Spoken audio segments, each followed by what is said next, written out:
আজকে এই ভিডিওতে তানজিয়া জামান মিথিলার সম্পর্কে একটু কিছু কথা বলবো।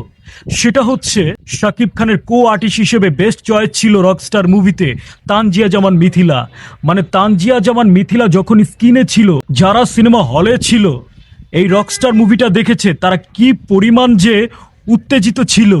মানে একজন আর্টিস্টের এটাই তো সবচেয়ে বড় পাওয়া, যখনই সে স্ক্রিনে আসবে তখনই দর্শকরা শীষ বাজাবে, উৎসাহ উদ্দীপনা নিয়ে সেই আর্টিস্টকে সাপোর্ট দিবে। তানজিয়া জামান মিথিলা কিন্তু সেখান থেকে সাকসেস হয়েছে, তার প্রথম ছবিতেই তিনি বাজিমাত করে ফেলেছে।